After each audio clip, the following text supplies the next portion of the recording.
kasalanan. Dahil naniniwala tayo. Lahat ng sangkot dapat Hindi tayo dapat matakot. Sa anglen, hindi lang sa Eden, papadat siya atin. Live sa kalsada, pinapakita kung saan may sobra. Paghihintay ng ilang taon para sa pagpapanagot sa lahat ng mga kurakot.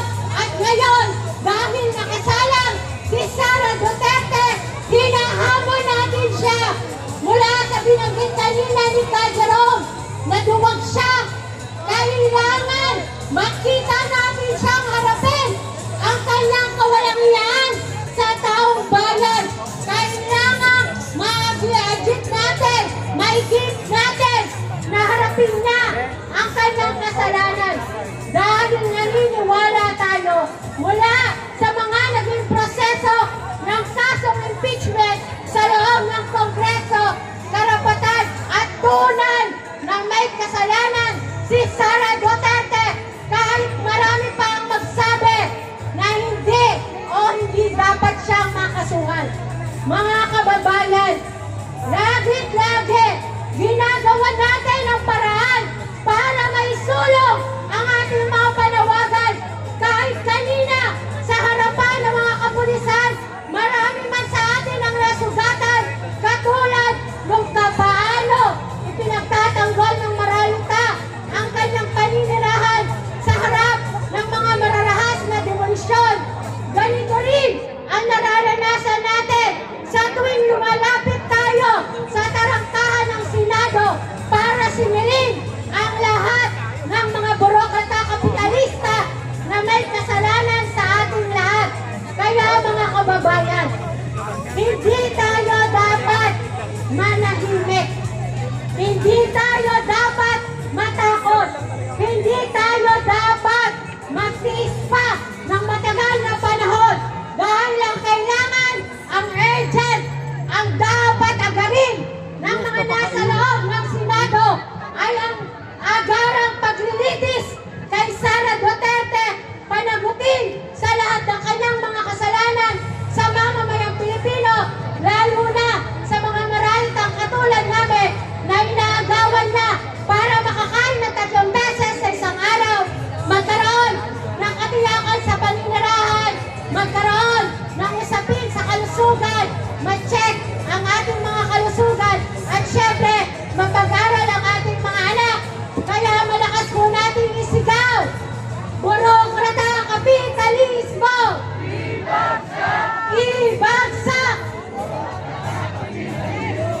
Sara litisin! convict, convict, convict Sara now! Lahat ng sangkot dapat managot. Mga kababayan, magbibigay lamang po ako ng update sa nangyayari ngayon sa impeachment trial. Ngayon ang nangyayari ay matagal po ang pagdedebate nila tungkol sa mga technicalities ng proceedings. Dinedelay nila at inaaksaya nila ang panahon ng korte sa mga technicalities na ito. At si Cayetano ang may gagawa nito, no? Pero sa kabila ng mga technicalities na ito, sa pag-aksaya ng panahon na ito, malinaw sa atin, di ba, kung ano ang gusto natin. Ano ba ang gusto natin? Gusto natin na panagutin si Sara Duterte. Gusto natin na makonvict na si Sara Duterte. Kaya sa kabila ng paikot-ikot na ginagawa nila sa Senado, dyan sa korte na yan, malinaw sa atin na sisigilin at papanagutin natin sina Sara Duterte at lahat ng korap.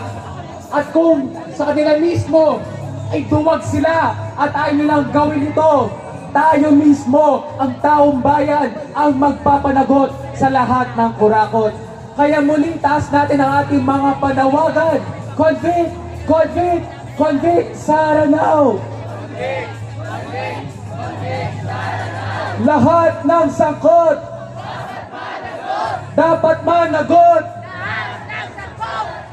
Sa puntong ito, tinatawagan naman po natin ang susunod na tagapagsalita, si Reyna Cerda mula sa San Pablo, Ayaw sa Korupsyon.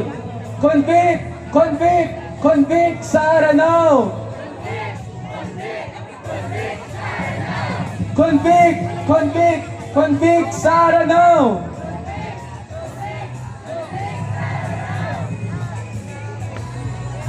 Lahat ng sangkot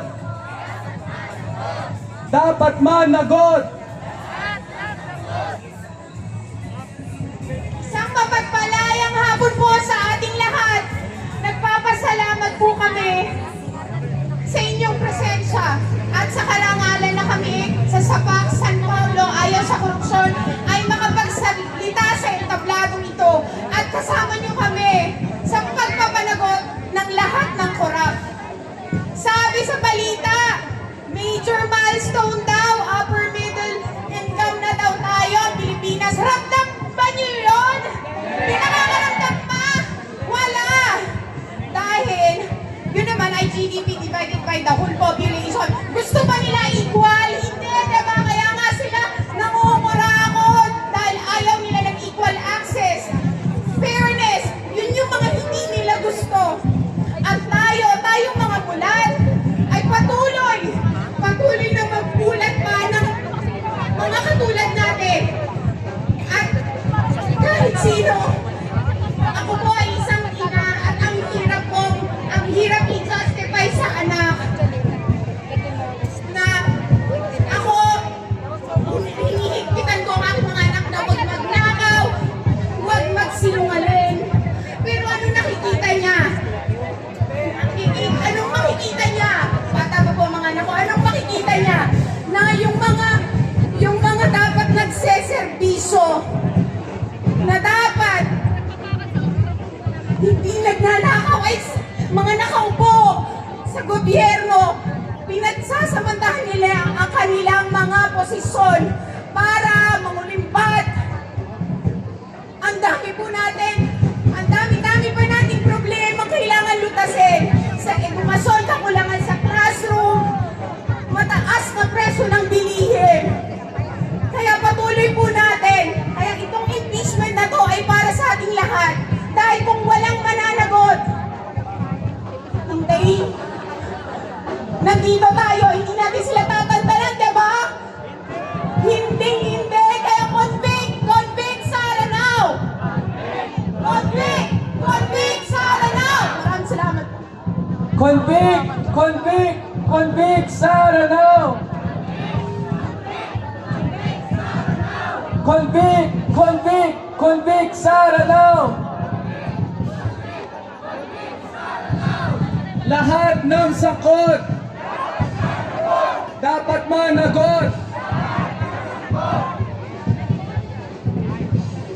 Ayan, sa puntong po ito, tinatawagan po natin para sa isang kultural na pagtatanghal ang tambisan sa sining. Muli itaas po natin ang mga panawagan natin. Lahat ng sangkot dapat managot. Convict! Convict! Convict Sara